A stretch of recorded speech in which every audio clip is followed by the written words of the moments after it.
What were the Secret Service actually up to during the day of the attempted assassination on Trump? We're going to be looking at that today.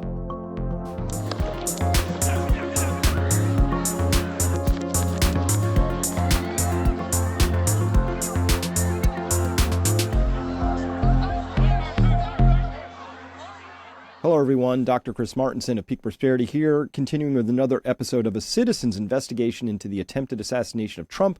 There's a deafening silence going on out there. And listen, if the whole world is not interested in it at this point in time, that's just a mysterious thing to me because it's actually one of the more seminal events of our lifetime. So let's talk now about this particular piece, which is the bizarre inaction of the Secret Service. What were they up to? Now, why wasn't Trump pulled off the stage prior to the shots being fired? Obviously, a lot of people have asked that question. It doesn't feel like there's a really good answer for that.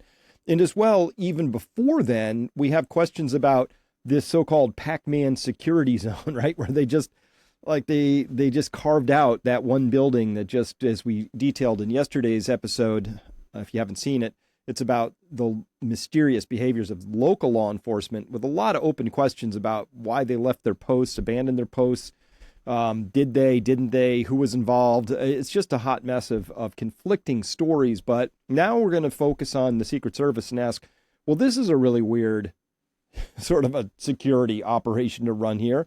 And as well, here in yesterday's, every time I do one of these episodes, if you're watching this out on Twitter, on YouTube, on Rumble, back at peakprosperity.com, we're having full-throated conversations around these things. And so yesterday's piece was around the abandonment of the posts in the Overwatch building that was difficult to accept.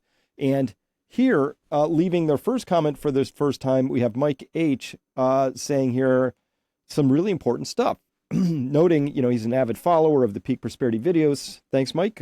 Thank you for being part of it. And thanks for leaving this comment, which was, quote, "The Secret Service has gone all in on relying on the supposed inability of local law enforcement agencies to communicate with the Secret Service by radio or in a timely fashion by any other manner, like yelling or talking, as their final line of defense to confine this scandal to colossal failure territory rather than a conspiracy to allow Trump to be assassinated," which is, of course, another hypothesis. We can't exclude that, but you can feel just the pushing, just attempting to just throw out really silly things. First, Kim Cheadle, then director of the Secret Service, now thankfully not in that role anymore, said things like, "Oh, the roof was too slopey. It was too hot." Things like that. And obviously those were all proven very, very rapidly to be false and misstatements. So, but why even throw out all those weird statements? That's because it's a CYA operation in action. That's a cover your A, right? That's what they're doing. And you can feel it, right? And we all know when we're being BS'd, right? It just doesn't feel good. We can tell when we're being lied to, when we have that sort of bureaucratic administrativese language and soliloquies coming out where they say nothing and everything at the same time. What they're really saying is, listen, we have to cover up here. It's embarrassing, and we're just going to protect ourselves. We don't care about the truth. We don't care about what's right for the nation. We don't care about any of that. What we care about is our own paychecks, I guess. So it's a bizarre thing. Now, carrying on, quote, "That's the excuse for not pulling Trump off the stage prior to him being shot," writes Mike H. here. Yeah, the story from acting director Rowe now is that they had no idea that there was a threat situation rather than simply a suspicious person situation because they were unable to hear any radio transmissions from local law enforcement during that final 3 minutes plus before Trump was shot. Transmissions that included reports that Crooks was being seen on the roof by police officers. Well, the actions of the south-facing Secret Service counter-sniper team prior to Crooks firing destroys Rowe's lies. There is a cell phone video clip showing the south-facing team pivoting about, right, coming around, leaving behind their area of responsibility to face north, while Trump is still talking away on the stage. That's interesting. So let's go before we show that evidence, let's turn now, very quick, 30 seconds. Let's hear from Acting Director Ronald Rowe of the Secret Service here. This is NBC News reporting this. It looks like August 2nd. So today being the 8th, so nearly a week ago. A stunning new admission from the Secret Service. It was so apparent to me that in this incident, in the final 30 seconds, there was clearly radio transmissions that may have happened on that local radio net that we did not have. All right, that's just a flat-out lie. And so let's talk about why that's a flat-out lie. First, we know that there were two sniper teams. Everybody's seen the one on the north. That they go by the code name Hercules 2. This is Hercules 1. They're on the south barn, and these are the ones that actually took the shot. Pew! That at the end of this whole thing, 15.8 seconds after the first shot, this is the team that took the second shot. I'm pretty positive it's the one closest to us out of this team of two that actually took the shot. Kim Cheadle's called it 1 in a million. For guys like this, it's actually more like a 1 in 1 or a 1 in 1.5, maybe a 1 in 2. But honestly, not that difficult a shot for what they were facing from that particular vantage point on a clear day with very little wind. So, well, let's just look at this, and we can hear in the context of Trump's words. I wish we had a little more. I need the first 30 seconds prior to this, but this is what we have for sure. And you know, that's a little bit old, that chart. That chart's a couple of months old, and if you want to really see something that said, take a look at what happened. Those are the first 3 shots. Here come the next 5. All right, but what you can see from this very clearly, and let me just take the sound off of this for a second so we don't have to listen to the sound again.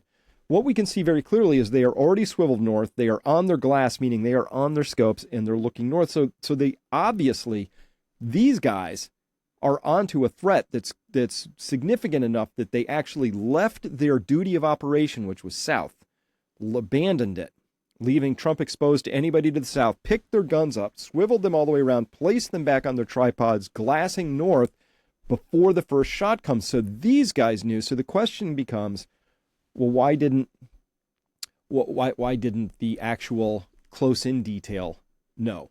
Like if these guys are alarmed enough to abandon their Overwatch area, responsibility area, and swivel all the way around to the north and glass in, why aren't the people, why hasn't Secret Service at least come up onto the stage? Why aren't they hustling Trump off of there? Why is any of this happening? That's a bizarre thing that is very difficult to understand. So again, we're missing just a little bit of this from before. So what's already happened is, see how their guns are facing north? They're facing north that way. They were facing the other direction, and they picked them up from facing that direction, and then they faced them this way. So they were facing this way, and they went this way. In fact, let's just look at that real quick. This is what it looked like before they activated. Their guns were actually not mounted on their tripods. They were lying on the roof. You got the one guy over there on the far side on the phone talking to somebody. This guy's patrolling closer to us. He's patrolling with those giant honking binoculars. Those things are monsters. Look at that. He's patrolling his duty area, which is to the south, right? Down there. Okay, so that's how they were right before anything happened. And then they had to take their guns, mount them, get them on. And that's when we see them here, even before the shots happen. So they're alarmed enough to have abandoned their actual post, picked their guns up, mounted them, and gotten into position. So they're glassing in the time that those first 3 shots ring out. So they're on it. So Secret Service has been informed. These guys are Secret Service. They have been informed enough to be alarmed enough to abandon their duty Overwatch area and swing to the north. So the question is, if that's the case, this isn't just a breakdown of communication between local and Secret Service. This also, at a minimum, is a breakdown of communication within Secret Service itself. So that much is clear. Okay, that's just logic. Now, what's interesting is, like, here's somebody up in the stands. This is way before any shots are fired. We see here clearly that, and I'm going to turn this up because you're going to want to hear this. People in the stands are already clued in that something is wrong, something is off with this whole story, okay? So let's turn into this now and listen in. Uh-oh. Where are they running to? Where are they running to? Thank you, Trump! Thank you, Trump! Thank you, Trump! This is an earlier part. This is somewhere between when we came on at 6:05 and this is before 6:08. Oh, wow. This is early enough on that somebody in the stands is like, where are these guys all running to? They're already like keyed in on this. So you would think that somebody as alert as Secret Service, plus they've got their own snipers are right up on a roof right there behind that truck. That's the North sniper team, Hercules 2. And those are the guys who unfortunately had the tree in the way and they're all confused and, they can't see anything and there's something going on, but they can see all these people running. So this is just 130 yards from there to the tree line where you're going to be seeing all those other cops running around. Remember, we showed you that there were local, state, and municipal cops with guns drawn pacing around on the front of that whole thing. So at a minimum, you got to be going, something not cool is happening. You would think you would key into your mic and you would tell the team down on the ground, we have a problem. All right. By the time random people in the stands are filming saying, where are all these people running to? You're thinking there's at least 15. Well, I see there's at least 8, 9, 10, 11, 12, 13. There's at least 13 Secret Service agents I can account for here. And there's probably some I can't because they have some undercovers or plainclothes out there as well. But way before the shots are fired.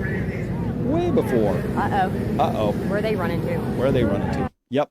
Good question. Now, as well, we know from yesterday's piece, I also pointed this out, which is that it says here that the state police at one point said, they had gotten these texts of crooks, right? And they're getting a little alarmed, they're worried, and got sent up the command center.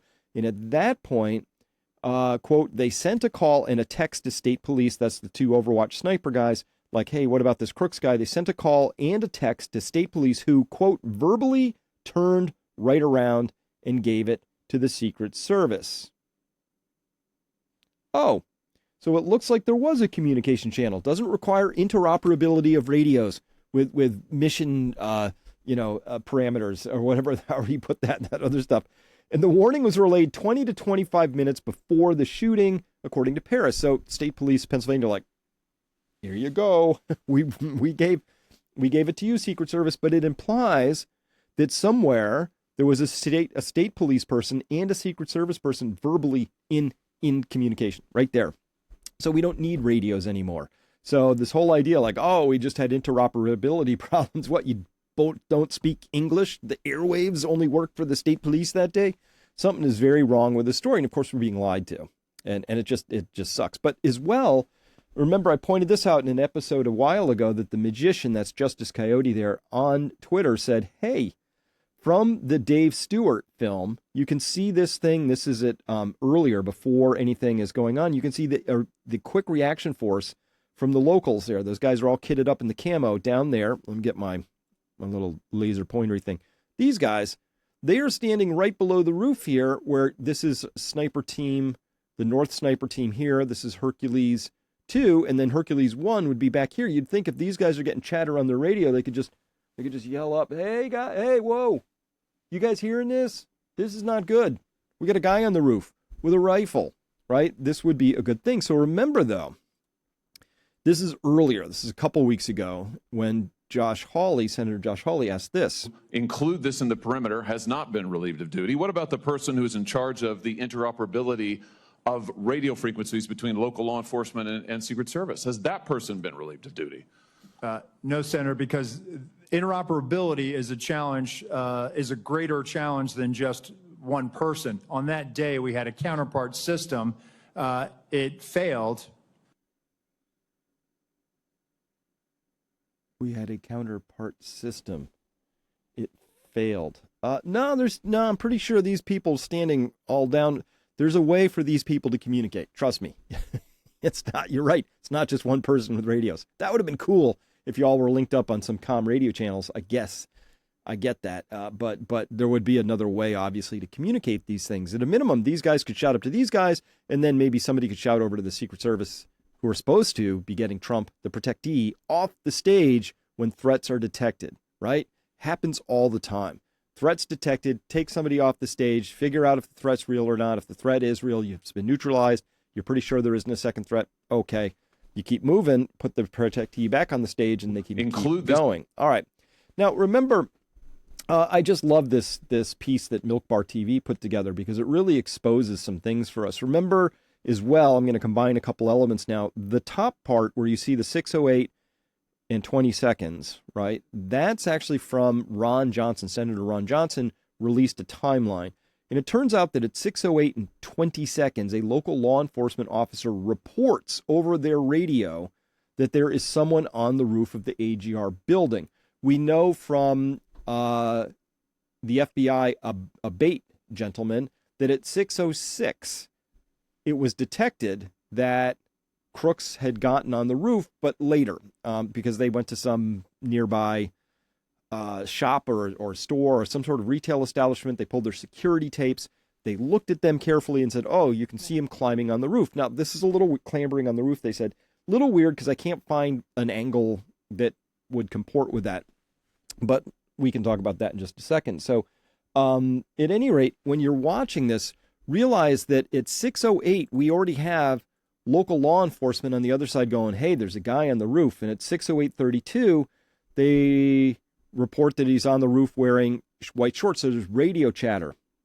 At 20 seconds after 6:08, first radio report. 12 seconds later, another one. Hey, he's on the roof. He's wearing white shorts. And as we detailed yesterday, mysteriously, there are all these plainclothes law enforcement. I don't know if they were locals. I don't know if they were federals. I don't know who they were, but that's the ZZ Top, the capri pants guy, plus the camo shorts guy. I don't know, but they were all over on the side of the building that crooks could easily be seen on, and lots of people did see him, right?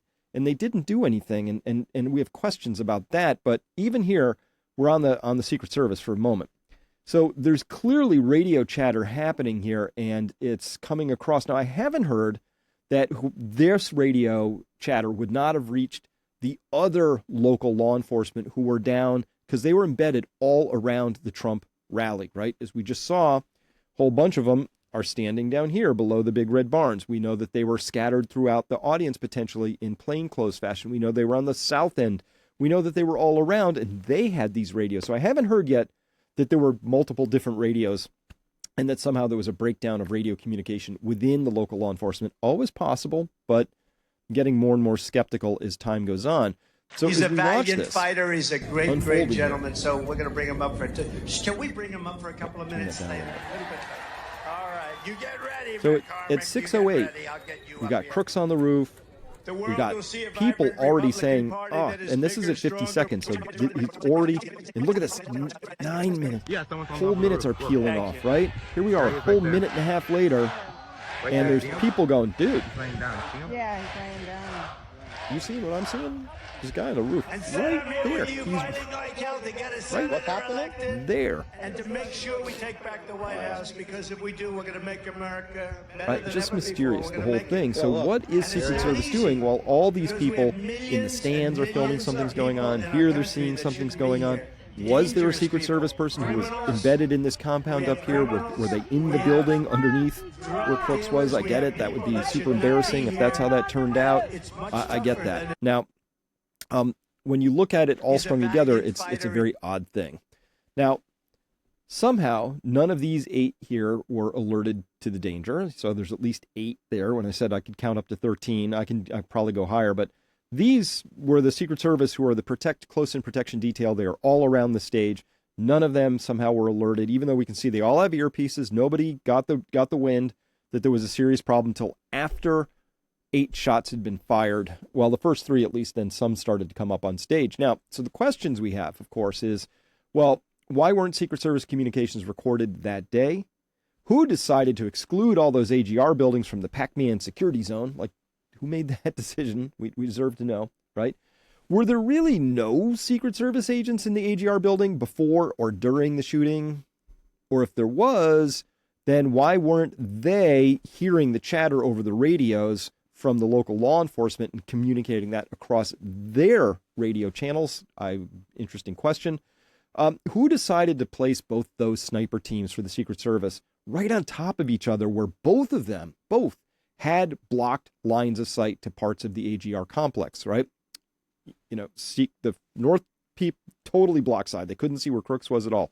The South team, Hercules 1, they could see where Crooks was, but they couldn't see further over to the right. So there's whole portions of that complex were blocked off from line of sight.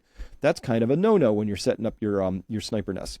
And then When exactly was Secret Service alerted to the threat to the north? Because we know for a fact that the South team, Hercules 1, had to pick their guns up, swivel them, get on, and were glassing even before the first shots came. That feels like plenty of time for them to have been alerted. It was plenty of time for the local close-in team to have been alerted to take Trump off the stage, but they didn't do that. Big questions.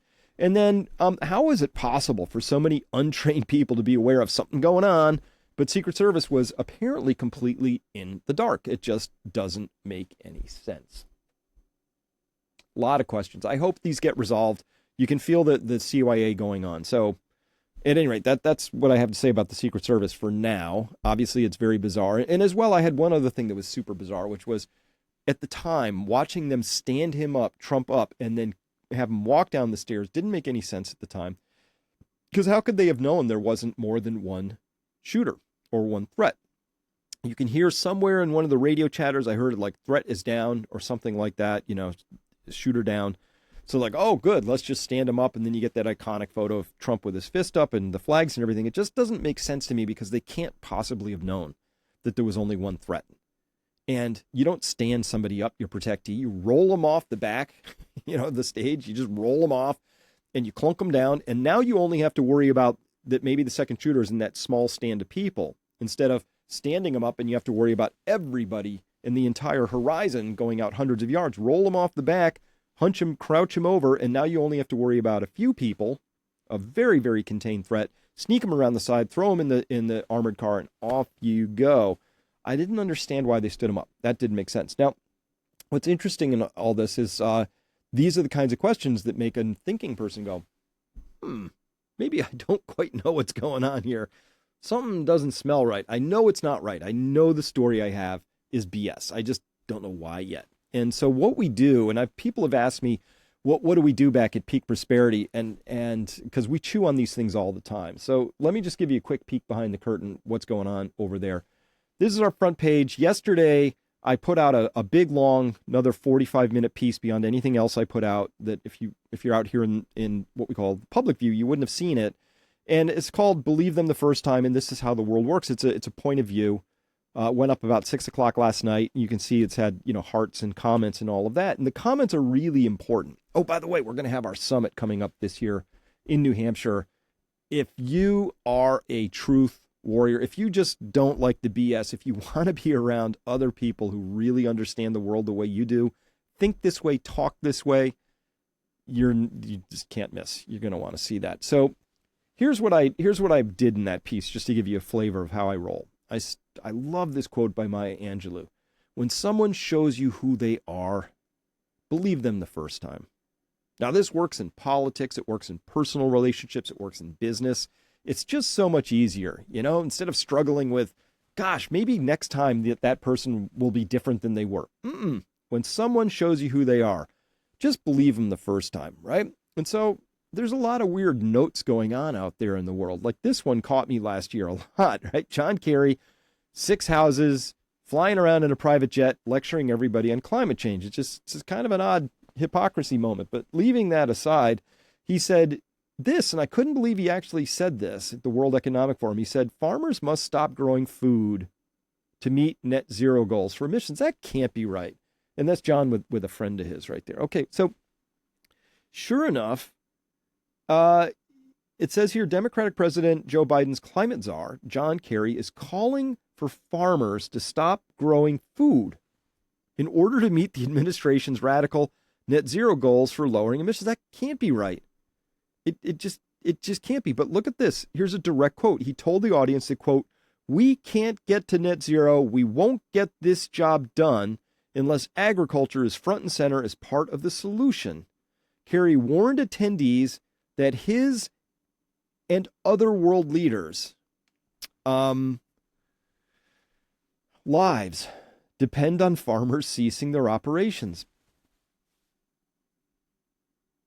Now, I don't know what's happening here again, but I can smell the BS. Something's wrong with this. Like, hello, John Kerry. If farmers don't farm, then there won't be food and people will starve. I mean, is this really the world we're living in? So I'm watching and I'm struggling with elites. There's this big breakdown in elites. And so the reason I went into this deeper with subscribers yesterday is because we have to begin to understand what the actual plan is. And so now that mysteriously Kamala Harris has suddenly become the world's, somehow just seamlessly became the darling of a lot of people on the Democrat side, she's just jumped in with both feet. And this is where they're starting. So let's listen in on this. When elected with your help, I will give the United States Congress 100 days to pull their act together on this and put a bill on my desk for signature. And if they don't, I will take executive action and put in place a comprehensive background check requirement and ban the importation of assault weapons into our country. And there's one point that I want to add here.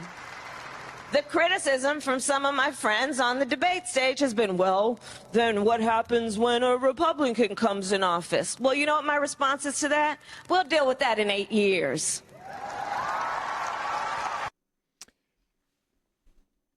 This bothers me a lot. And the reason it bothers me a lot is that you go from somebody like Kerry saying something as inane as, farmers are a threat to my life and those of other world leaders because what they do, which is grow food, which is, John, that's not the threat. The threat to the climate is you owning 6 houses and flying around in private jets and you and all of your elite buddies flying all over the world and having mega yachts. That would be a legitimate threat. You could start there because you could actually do something about it. Instead, we're getting lectured and harangued. But that isn't the deal. The deal is to control us. And they're showing us who they are, right? And they're saying, we're going to control you. And they think so little of us that they're just going to lie to us all the time now. It's just reflexively, as a matter of course. You don't deserve the answers to this, little people. We're just going to tell you complete BS. It was the interoperability of the platforms that allowed us to leave this Pac-Man security defense and then do nothing while there's a guy with a gun on a roof. Like, how are we to know? It's not like it's our job and we've been doing this a long time. It's just, it's insulting is what it is. And by the way, one of the first things that happens before cultures go off the rails and mass atrocities happen is they seize the guns. So that's how I see this. I'm a huge Second Amendment fan because I do believe that I don't believe in humans. I have a lot of putting your faith in humans is a bad idea. And the founding fathers knew that, of course. And so we're watching this happen now in real time. There's a program running, and I think we need to understand what that program is if we want to have a chance of really, not having this thing go off the rails completely. These people are going to break the system. They're going to break it. They might break the states apart. They're going to break our economy. They're going to make our prosperity go backwards. They're going to end up doing things that could easily result in what we call mass atrocities because they're in service to an ideology that's just different. And I don't agree with it. So that's why I do what I do. Maybe this meme captures it reasonably well. Okay. Now, Truman V, writing in yesterday's thread, so I could give you a peek behind the curtain, he said, hey, Chris, fine summary video, rounding up some of the wider perspectives, because I like to back up, do big picture now and then. A few responses to some of the points. He said, well, Truman writes, if their vision is to be served filet mignon and lobster on some paradisiacal distant atoll while manipulating certain joysticks up and down, that is indeed an empty fantasy. But we can expect such absurd, destructive, and self-defeating ideas from people who don't know a Phillips head from a straight-edge screwdriver. Lack of practical knowledge leads directly to lack of practical wisdom. Perfect, right? This is the kind of conversations we're having. I think you should come and be part of Peak Prosperity because you need to understand these perspectives. If you see the world this way, then you at least have a chance of understanding how and why it's unfolding the way it is. These people have a very dangerous ideology. They lack practical knowledge and they lack a sense of historical grounding.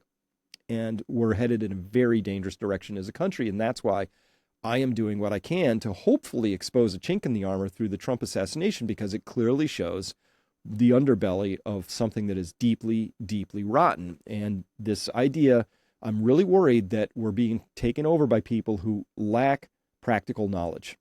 And therefore they lack practical wisdom. As well, another peak, Geo wrote, I believe that first and foremost, we do not fight the battle that they want us to fight upon the battleground of their making. In general, we can do our best to undermine their narrative of lies, and they're setting up one group against another. Perfect. Exactly right. If you know my framing, you know that I talk about how we are being treated like rats in a cage or ants in a jar, right? They put us in the cage and they get us to fight with each other about things that are ultimately meaningless, to the fact that while we're doing that, they are busy securing more power, rigging elections, lying, gaslighting, cheating, all that stuff, and haranguing us that we are the carbon that needs to be reduced while they fly around in private jets. It's just a hot mess of inconsistencies and incoherent hypocrisy, right? So that's why I do what I do, because we need to bring truth and integrity back into the conversation. We need to have some sort of a moral grounding that's not, we make it up as we go, and just no cultural sense of history or anything. C. Kessel wrote in response to Gio, said, "I share your action plan too, Gio. Working within the community to counteract the narratives is part of my daily routine, regardless of where I am or what group of people I find myself in. Being constantly observant of the people and conversations going on around me is like having a barometer of reality planted on my face. The challenge is always trying to find a comment or action that would lead someone to possibly change their mind about the narratives being run on us." And that's exactly what's been happening. We're in the middle of a very powerful narrative control machine. It can turn the dial really quickly. When it does, oops, we're not even talking about the Trump assassination anymore, but oops, we're not even talking about what happened during COVID, even though some really bad things happened, very bad things around that. Oops, we're not talking about the fact that there is a war against farmers going on right now. Oops, we're not talking about the fact that inflation is just going to rip everybody's face off coming soon because of what the Federal Reserve is doing and the federal government. Oops, we're not talking about the fact that we have a runaway fiscal train wreck going on in D.C. Oops, we're not talking about all that stuff. So they're going to throw out a bunch of red meat this time to get everybody fighting with each other, and they're going to make it about guns and abortion and all the usual stuff, right?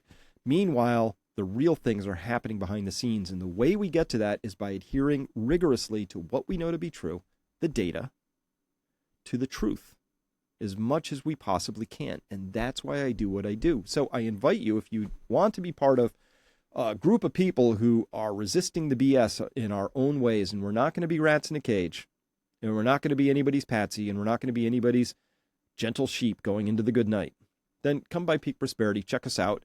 We'd love to have you there. That's why I do what I do. And ultimately it's about, hey, can we become resilient and prosperous and ignore all this nonsense that's going on as much as possible? But unfortunately, I don't think they want to let us. They're not going to. There's no ignoring it. Unfortunately, we can't ignore it anymore because they won't allow us. If they would just go over there and do their nonsense and we could just be over here ignoring the nonsense, that would be one thing. But they insist that we participate in their nonsense, and they won't take no for an answer. And that's why we need to become a tribe and get to know each other better. All right? Well, that's all I have to say on that for now. I'll have something to say about something else later. Count on it. With that, thanks very much for listening, and I hope to see you at Peak Prosperity. Bye for now.